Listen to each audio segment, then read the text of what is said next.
I am just your usual backpacker who loves exploring the world, but the region I have fallen in love with is Southeast Asia. The food, the beer, and of course, the women.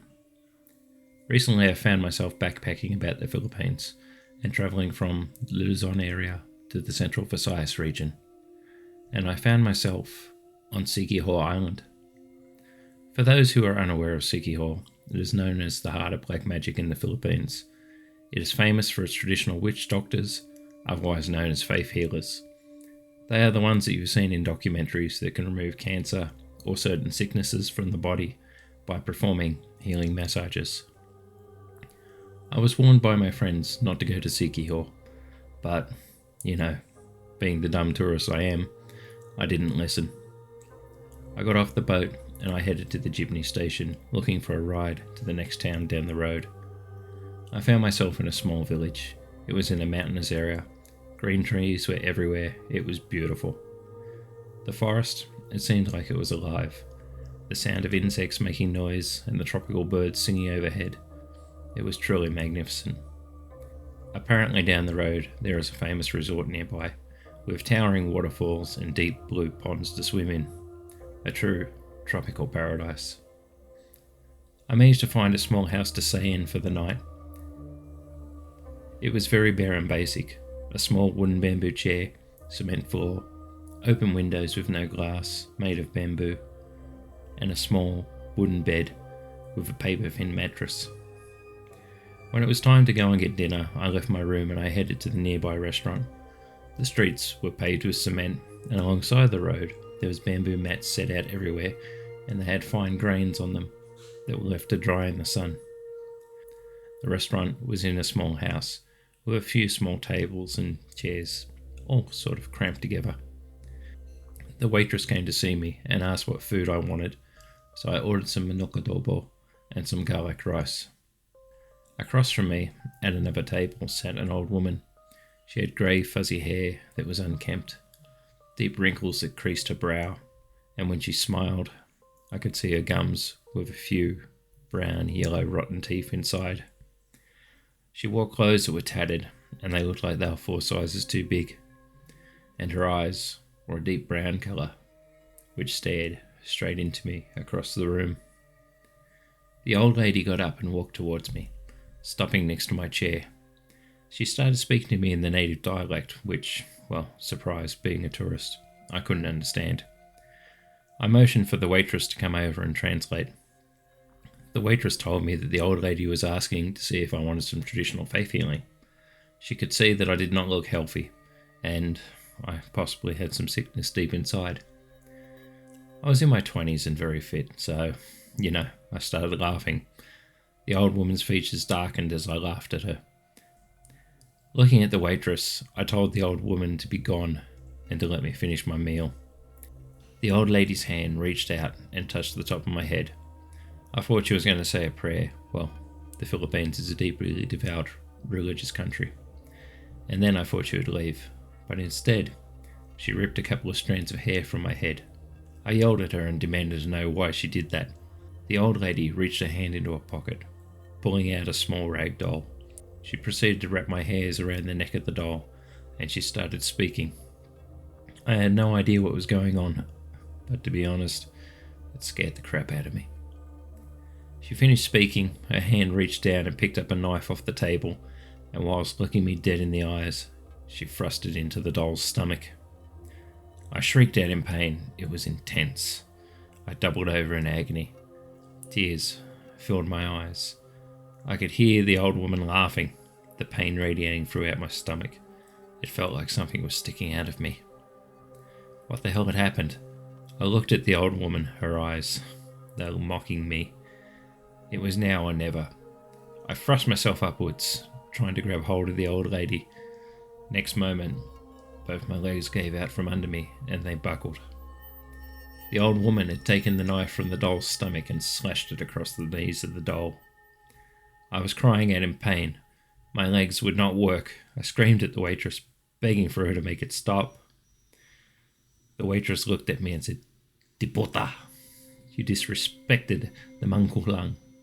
Now you are paying the price for your poor manners. Foreigners like you make me sick, thinking you're better than us Filipinos. The old woman gave me a big, toothy grin as she stood above me. She was cackling to herself.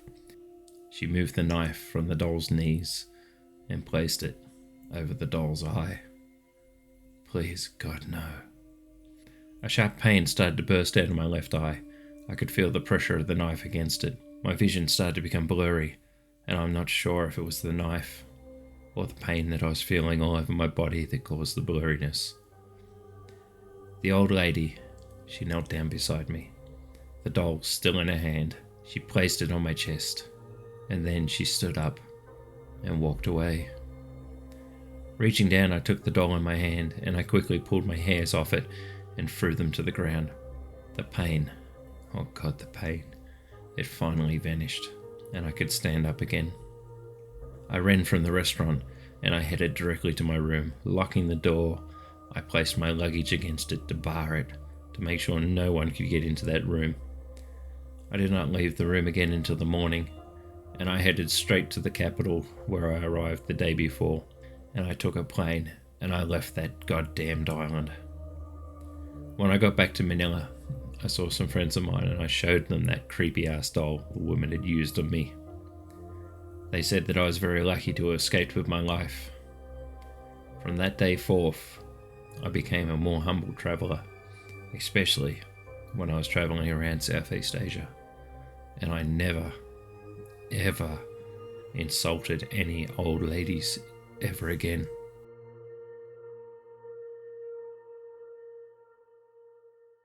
I am just your average otaku. I read manga, watch anime, and I adore cosplay. My favourite cosplay is Marin Kitagawa from My Dress Up Darling. I love the blonde hair, red eyes, and the outfit. She is so kawaii. There is a famous convention called Anime Japan, and it is held every year, and this year I was going as Marin. We arrived at the convention, so my friends and I went to get changed. Saki was dressed as Urza Scarlet from Fairy Tail, Miku as Nami from One Piece, and myself as my beloved Marin. It was a fun day, and we got asked by so many people to have our pictures taken, and as you might have imagined, there were so many pervs as well, always trying to upskirt us. As we walked around the convention, there was a woman following us. She was wearing yukata. It was pale white, with delicate soft yellow, pink, and white flowers. It was really quite lovely. She had long black hair, and she was wearing a medical mask that covered her nose and face. The day was coming to an end, and people were getting changed back into their normal street clothes. But I wanted to keep wearing my costume, just for a little bit longer, so I didn't change. We left the convention and we made our way home. I said goodbye to my friends and started walking back towards my apartment. Making my way down the street, I felt unsettled for some reason, like there were some eyes on me, watching me. Glancing over my shoulder, I saw the woman from the convention. She was following me. Did she live nearby? I saw a convenience store, so I thought that I'd go inside. Maybe she would walk past. Walking inside, I walked past the cash register, which was empty. Maybe the cashier was in the back, getting something. Walking to the refrigerator, I opened it up and pulled out a cold can of green tea. It was hot as it was summer, and I thought this would be a nice treat before I went home.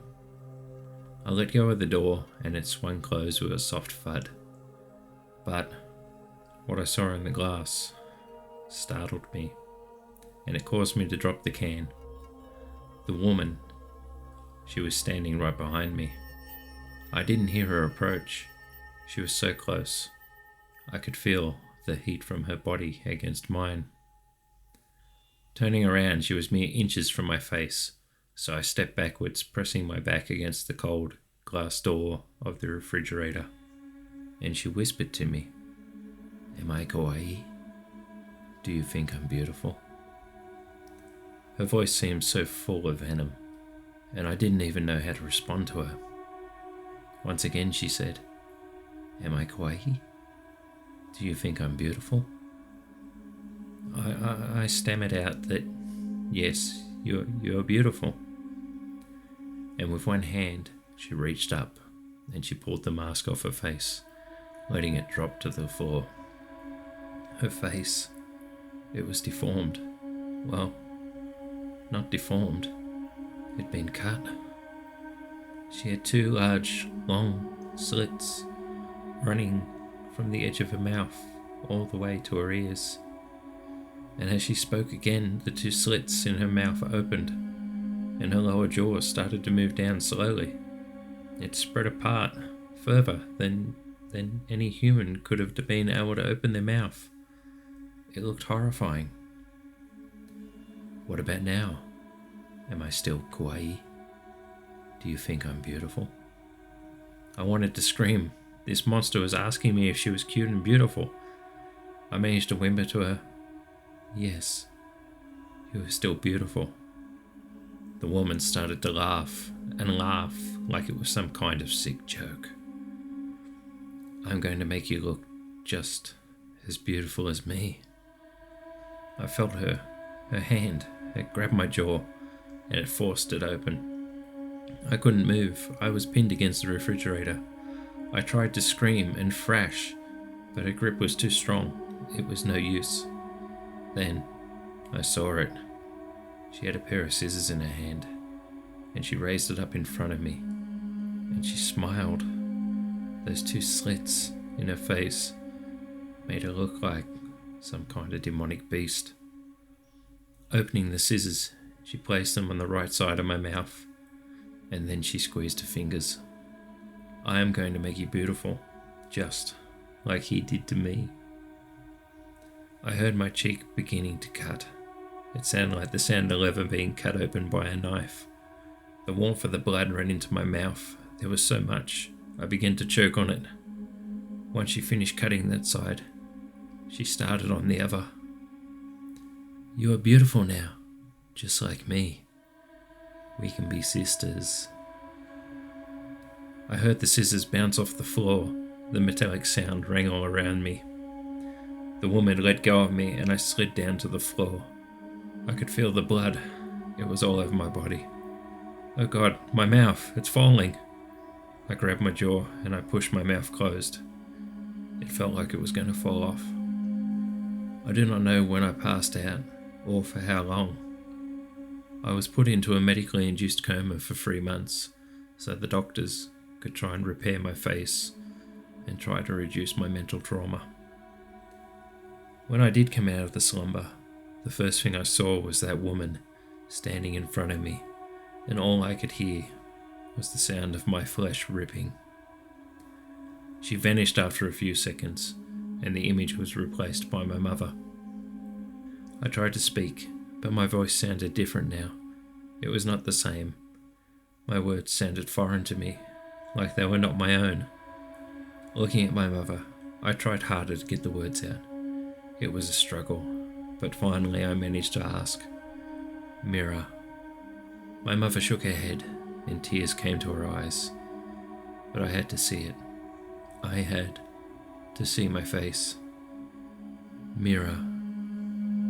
My mother finally repented, and she handed me a small makeup mirror from her purse. I looked at my face, my eyes. They looked different somehow. They were not my own. They were not my eyes looking back at me. Dropping the mirror down to my mouth, I saw there was 2 pink lines running from the edge of my lips to my ears. My hand reached out and I touched the scars. I could feel they were not completely healed, and I knew they would never heal. I heard myself starting to giggle as I touched them. Then the giggle turned into a laugh. I dropped the mirror and I looked at my mother and I asked her, "Do I look beautiful, Mother?" Thank you for watching. I hope you enjoyed these 2 lullabies. If you like my content, please remember to like, comment, and subscribe. And if you enjoy these tales from Asia, please let me know in the comments down below. And remember, keep watching for what's in the dark.